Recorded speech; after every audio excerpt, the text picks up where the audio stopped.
하늘 가는 길 이제 7번째 시간입니다. 이제 화평하게 하는 자라고 하는 제목입니다. 팔복 중에서 이제 7번째 이제 시간인데요. 화평하게 하는 자, 화평하게 하는 자.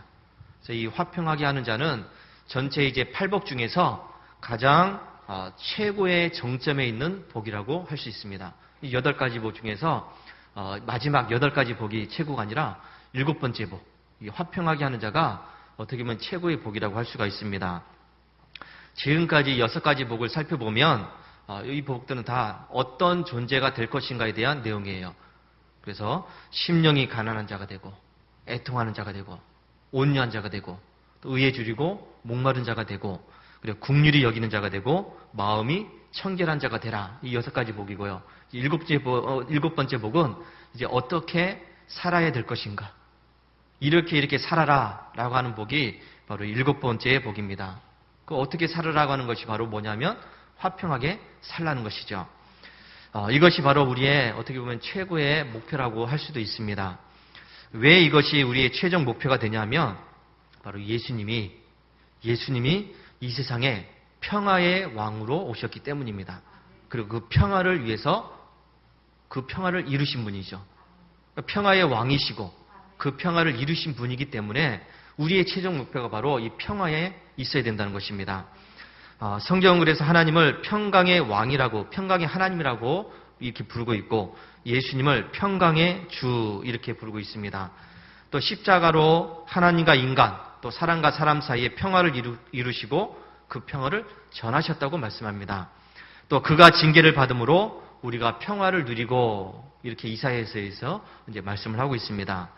예수님은 이 세상에 평화의 왕으로 오셨고 또 십자가에서 이 평화를 이루셨고 그래서 우리는 이 평화를 만들어가는 삶이 되어야 된다 하는 것을 기억하시기 바랍니다.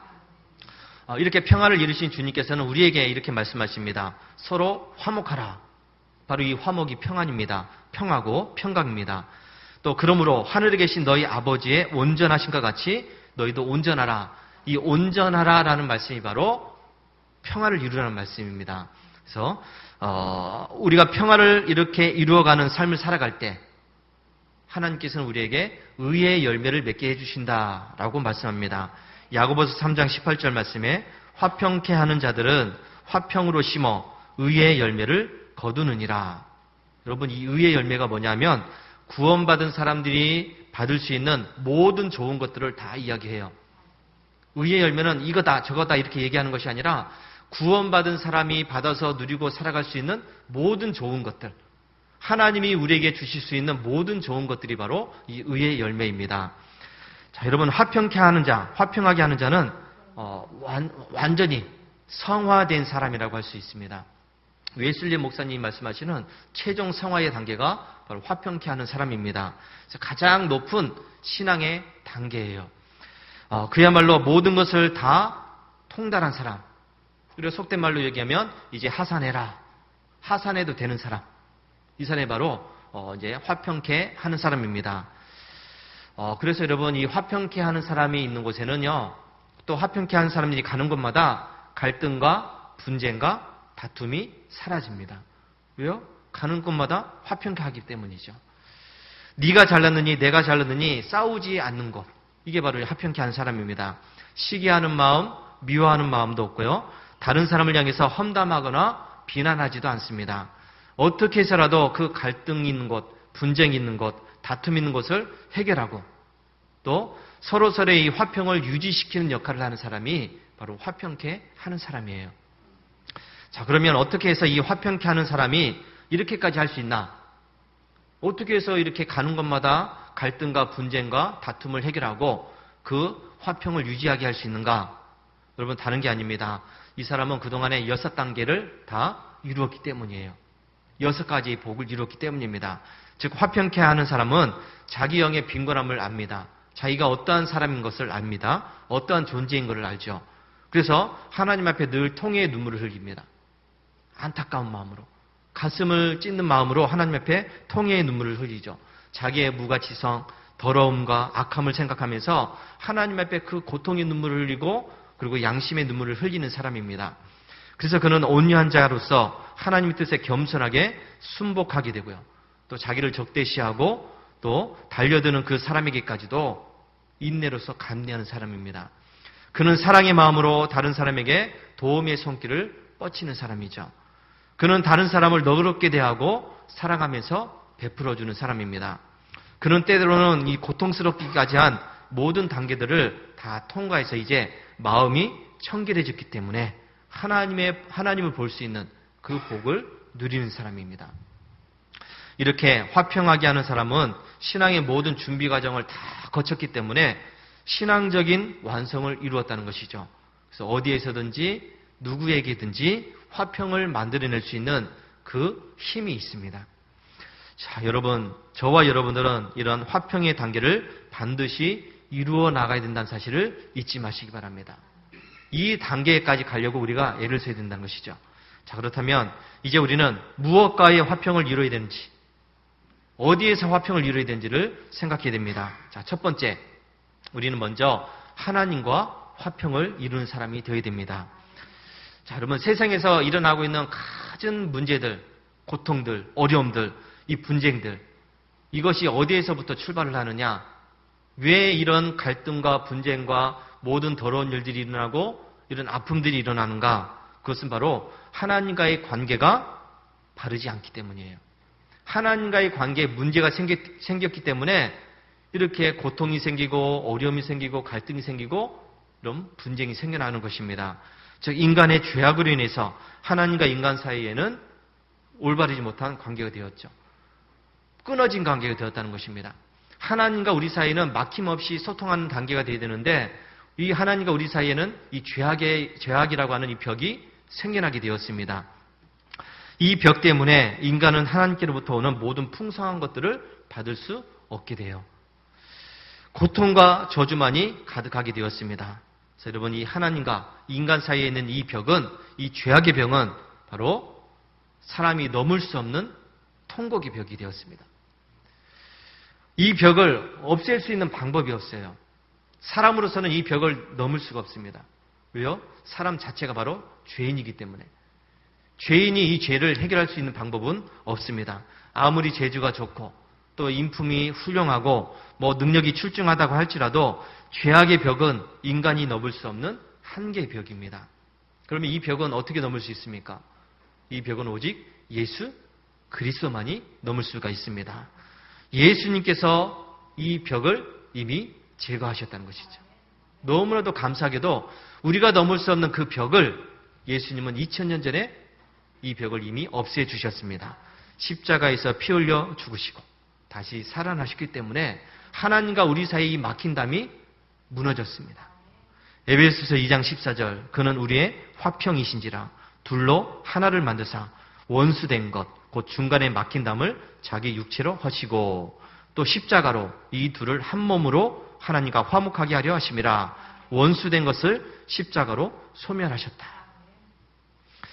따라서 우리는 예수 그리스도를 통해서 하나님과 이 올바른 관계를 맺을 수 있다는 것을 잊지 마시기 바랍니다. 오직 예수님만을 통해서 우리의 모든 죄악들을 없앨 수가 있고 예수님 안에서만 우리가 하나님께로 가까이 갈 수가 있습니다. 그러므로 화평을 얻기 원하는 사람들은 그래서 가장 먼저 해야 될 일, 화평을 원하는 사람들이 가장 먼저 해야 될 일은 다른 게 아닙니다. 자기의 모든 것을 내려놓고서 주님 앞으로 겸손하게 나오는 것입니다. 하나님 내가 죄인입니다. 예수님 내가 죄인입니다. 나를 용서해 주세요 하면서 주님 앞으로 나오는 사람이 바로 하나님과 올바른 관계를 맺을 수가 있습니다. 예수님 앞에 바로 서야 우리는 하나님과의 올바른 관계, 더럽고 추한 모든 죄악들을 제거하고서 하나님과의 화평함을 이룰 수가 있습니다. 자, 그래서 성경은 이야기합니다. 다른 이로서는 구원을 얻을 수가 없다. 구원 얻을 만한 다른 이름을 내가 준 적이 없다. 라고 말씀합니다. 예수님만이 우리의 모든 죄악들을 용서할 수가 있죠. 그래서 우리가 예수님만 믿으라.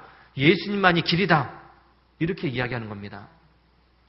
다른 종교들처럼 이것도 해도 되고 저거 해도 되고 이 길이 아니면 다른 길로 가도 되고 이게 아닙니다. 우리는 오직 예수님만을 통해서 구원받을 수 있다는 것을 잊지 마시기 바랍니다. 자, 주 예수를 믿으라. 그리하면 너와 내 집이 구원을 받으리라. 아주 분명하게 말씀을 하고 있습니다. 이 말씀을 기억하면서 예수 그리스도를 통해서 하나님과의 올바른 관계를 맺어갈 수 있는 우리 성도들이 되시기를 주의 이름으로 축원합니다. 자, 두 번째는 우리가 누구와 또 어디에서 화평을 이루어야 되는가 하면, 이제는 하나님과 화평을 이루었다면 이제는 이웃과 우리가 사람과 사람 사이에서 화평을 이루어야 됩니다. 하나님과의 화평을 이룬 사람들이 이제 바라보는 것은 세상입니다. 사람들이에요. 하나님과의 올바른 관계를 맺은 사람들은 이제 사람들을 보게 됩니다. 아직도 죄악 가운데 있는 사람들, 하나님을 믿지 않는 사람들을 바라보게 된다는 것이죠. 그래서 가능한 한 모든 사람들에게 선을 행하는 사람이 되고자 하는 그 욕망이, 열망이 생겨나게 됩니다. 하나님과의 관계가 올바른 사람들은 사람들을 본다는 것이죠. 죄악 가운데 빠져 있는 사람들, 예수님을 알지 못하는 사람들을 바라보게 됩니다.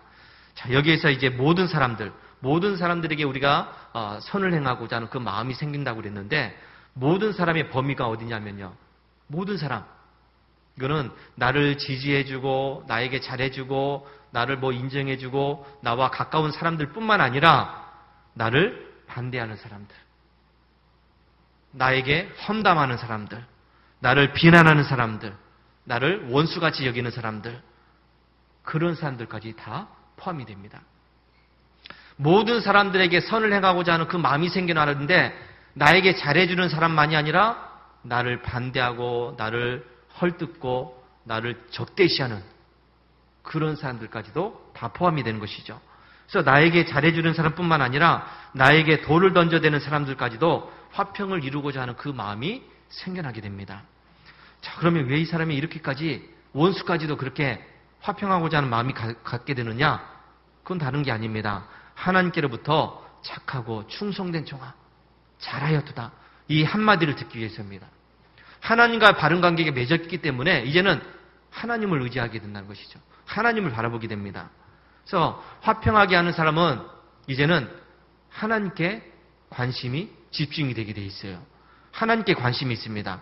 다른 사람이 나를 어떻게 보느냐가 아니라 하나님이 나를 어떻게 보느냐에 관심이 있기 때문입니다. 다른 사람이 아무리 그래도 하나님이 나를 어떻게 보시느냐, 여기에 관심이 있기 때문에 나를 적대시하는 그 사람들까지도 내가 화평하고자 하는 그 마음이 생긴다는 것이죠. 그 사람이 나를 욕하고 비방하고 헐뜯든지 말든지 여기에 신경 쓰는 것이 아니라, 내가 기회 있을 때마다 선을 행하지 않으므로 혹시나 하나님께 버림받지 않을까, 이거를 염려하는 것입니다. 내가 이것을 하지 않음으로 인해서, 내 이웃을 돌보지 않음으로 인해서 하나님께 혹시나 버림받지 않을까, 이게 최대의 관심이에요. 그래서 그 사람이 어떠한 사람이든지 상관없이 굶주린 자에게는 먹을 것을 공급해주고, 헐벗은 자에게는 입을 것을 주고, 목마른 자에게는 마실 것을 주고, 나그네를 대접하고 고아와 과부를 돌보면서 병든 자와 갇힌 자를 위로하고 도와주는 것, 이게 화평하게 하는 사람입니다. 이 사람이 이렇게 하는 것은 여러분 어떤 대가를 바라보고 하는 것이 아니에요. 내가 이 정도까지 해주면 저 사람이 나한테 이 정도는 해줘야지, 내가 이만큼 했으니까 저 사람도 나한테는 이만큼은 해주겠지, 내가 이렇게 도와주면 저 사람도 나를 도와주겠지, 이게 아닙니다. 너희가 여기 내 형제 중에 지극히 작은 자에게 하나에게 한 것이 곧 내게 한 것이라, 이것 때문에 하는 거예요. 작은 자, 지극히 작은 자에게 한 것이 내게 한 것이라, 예수님에게 한 것이라, 이 말씀을 기억하면서 모든 것을 주님께 하는 심정으로 그렇게 한다는 것이죠. 이게 화평케 하는 사람이에요. 주님께 하는 마음이 없기 때문에 이웃이 그렇게 힘들고 어려워도 돌아보지 않는 것이죠. 손해본다는 겁니다. 내 거 주면은, 내가 도와주면 손해본다는 것이죠. 내가 봉사하고 내가 섬기고 내가 희생하면 내가 손해본다는 거죠. 그래서 못해요. 그런데 모든 일들을 주님께 하듯이, 물 한 잔 주는 것, 헐벗은 자에게 따뜻하게 말 한마디 하는 것, 이거를 주님께 하듯이 그렇게 하는 사람은 바로 화평케 하는 사람입니다. 교회에서 여러 가지 일을 하고 봉사를 하게 됩니다. 청소도 하고 또 이렇게 점심 준비도 하고 또 여러 가지 봉사들을 하잖아요. 교회를 위해서 주님을 사랑하는 마음으로 그렇게 하는데, 여러분 문제는 내가 한 사람 한 사람에게 주님께 하는 그 마음이 없다고 한다면 내가 하는 그 모든 일들은 아무것도 아니에요. 내가 아무리 열심히 와서 뭐 쓸고 닦고 뭐 맛있게 점심을 준비하고 뭘 해도 주님께 하는 그 마음이 없다고 한다면 아무것도 아니에요. 오늘 점심을 이렇게 먹게 되는데 점심 준비하면서 이거는 주님께 드리는 것, 주님께 대접하는 것, 이 마음으로 하는 사람이 바로 화평케 하는 그 마음을 갖는 사람이에요. 쓸고 닦아도 주님께 하듯이 그렇게 쓸고 닦는 사람이 주님께 화평을 이루는 사람이죠. 이게 중요한 겁니다.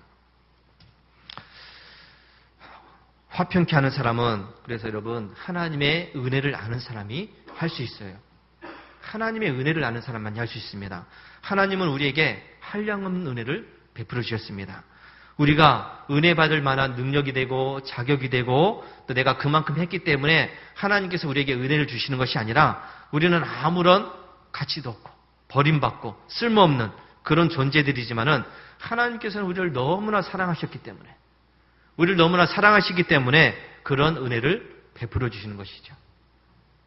이 은혜를 아는 사람이 바로 화평케 하는 그 일을 할 수가 있습니다. 받은 은혜의 분량대로 다른 사람에게도 그렇게 할 수 있다는 것이죠. 은혜를 받은 분량대로 할 수 있는 겁니다. 교회 일은 은혜를 받은 분량만큼 하는 거예요. 내가 은혜를 못 받으면 그만큼 못 하는 거죠. 은혜를 받았으니까 그 분량만큼 열심히 와서 쓸기도 하고 닦기도 하고 점심 준비도 하고 뭐 이것도 하고 저것도 하고 할 수 있는 것입니다. 그러니까 여러분 이 신앙생활이라고 하는 것은 절대로 여러분 말로 하는 것이 아니에요. 말로 하는 거 아닙니다. 결심으로 하는 거 아닙니다. 말로는 내가 이것도 하겠습니다. 뭐 저것도 하겠습니다. 내가 부자가 되면 하나님이 나에게 뭐 부자가 되게 해주시면 내가 와서 헌금도 많이 할게요. 뭐 11조 많이 할게요. 뭐 감사헌금 많이 할게요. 여러분 말로는 누구든지 뭐 못할 게 뭐 있습니까? 말로는. 말로 하는 거 아닙니다. 이런 사람 치고 여러분 나중에 하는 사람은 못 봤어요. 말은 많아요. 말은 하겠다고 그래요. 말은 잘하겠다고 그럽니다. 말은 많이 하겠다고 그럽니다. 근데 나중에 가면 없어요. 신앙생활은 말이 아니라 행동으로 하는 것임을 기억하시기 바랍니다. 그 행동이 바로 하나님의 은혜를 알기 때문에 그렇게 자동적으로 행동하게 되어 있습니다. 은혜를 알기 때문에 그 행동이 나오는 것이죠. 감사하는 마음으로 주님께 하듯이 그렇게 아낌없이 베풀어주고 주님을 사랑하는 마음으로 나를 힘들게 하는 그 원수까지도 화평케 할 수 있는 것. 은혜를 알기 때문에 할 수 있는 겁니다. 이렇게 여러분 화평하게 하는 사람은 하나님께서 복을 주신다고 하셨습니다. 어떤 복입니까? 화평케 하는 자는 복이 있나니 뭐가 된다고요? 하나님의 아들이라 일컬음을 받는다. 하나님의 아들, 하나님의 자녀입니다. 하나님의 아들, 하나님의 자녀라는 이 타이틀은 여러분 세상에서 가장 영예로운 것이고 가장 귀중한 은혜의 선물이에요. 내가 하나님의 아들이 하나님의 자녀로 불릴 수 있다는 것은 너무나 큰 영광입니다. 이것을 가지고 있어야 우리가 여러분 천국에 갈 수가 있습니다. 오늘날 교회 안에는 여러분 하나님의 아들, 하나님의 자녀가 아니라 남의 집 자녀로 신앙생활을 하신 분들이 참 많이 있어요. 하나님의 아들, 하나님의 딸이 아니라 남의 집 아들로, 남의 집 딸로 신앙생활을 하시는 분들이 많이 있다는 것이죠. 아버지와 아들의 관계, 이게 아니라 이웃집 아저씨, 하나님을 이웃집 아저씨처럼 믿습니다. 하나님을 아버지가 아니라 뭐 다른 사람으로 믿고 있습니다. 남남으로 신앙생활을 하고 있는 분들이 많이 있다는 것이죠. 여러분 이렇게 신앙생활에서는 절대로 천국에 갈 수가 없습니다. 하나님의 자녀가 되어야 천국에 가는 겁니다. 우리가 하나님의 자녀로 살 수 있는 것은 앞에서 말씀드린 것처럼 먼저 하나님과의 화해가 있었기 때문에 가능한 일이죠. 예수님을 통해서 우리의 모든 죄악들이 용서되었기 때문에 용서받았기 때문에 하나님이 우리를 당신의 자녀로 삼아주신 겁니다. 죄악의 벽을 무너뜨리신 그 예수님을 믿어야 우리가 그분을 통해서 하나님의 자녀가 되는 것입니다. 교회를 다니면서 예수님과는 전혀 상관없이 아들이 아니라 남의 뭐 이웃집 아이들처럼 그렇게 신앙생활을 해서는 안 된다는 것이죠. 이렇게 하나님의 자녀가 되었으면 그 다음에 우리에게 주어지는 것은 너무나 영광스러운 것이죠. 여러분 하나님의 자녀면 뭐가 되죠? 자녀이면 또한 상속자가 되는 것입니다. 하나님의 상속자여 그리스도와 함께한 상속자다. 여러분 자녀가 되어야 상속자가 되는 겁니다. 무엇을 상속받습니까? 하나님께서 가지신 모든 것들. 특별히 하늘나라를 이야기하고 있습니다. 하나님의 자녀들은 하나님의 상속자입니다. 하나님께서 가지신 모든 것들을 누릴 수 있는 그 은혜를 누릴 수가 있는 것이죠. 앞에서 여러분, 화평케 하는 자들은 화평으로 심어서 의의 열매를 거둔다, 이렇게 말씀드렸습니다. 화평케 하는 사람들은 그 화평을 통해서 의의 열매를 뭐라 그랬습니까? 구원받은 사람들이 받을 수 있는 모든 좋은 것이라고 이야기했죠. 그래서 화평하게 하는 사람들은 하나님이 주시는 모든 좋은 것들을 누릴 수 있는 은혜를 받게 된다는 것이죠. 여러분, 저와 여러분들은 하나님께서 주시는 모든 좋은 것들을 받아 누릴 수 있는 상속자가 되었다는 것을 잊지 마시기 바랍니다. 하나님께서는 당신의 자녀들에게 가장 좋은 것을 주십니다. 하나님께서는 나의 삶 속에서 가장 좋은 일들이 일어나게 하십니다. 하나님께서는 나에게 가장 좋은 것을 주시는 분입니다. 저와 여러분들은 그 하나님을 아버지라고 부르고 있습니다. 하나님 아버지라고 부르지 않습니까? 나를 자녀로 삼아주신 아버지이신 하나님, 또 나에게 가장 좋은 것을 주시는 그 하나님, 그 하나님과 여러분 화평의 관계를 맺기 바랍니다. 그 하나님과 좋은 관계를 맺기 바랍니다. 그리고 이웃에게도 그 하나님의 화평함을 나눌 수 있게 되길 바랍니다. 나의 이웃에게 주님께 하듯이 사랑의 마음으로, 정성의 마음으로 그렇게 베풀고 또 나눌 수 있는 그런 삶이 되시기 바랍니다. 이런 사람들이 하나님의 자녀로서, 상속자로서 좋은 것들을 누릴 수 있다는 것을 분명하게 믿으시기 바랍니다. 할렐루야.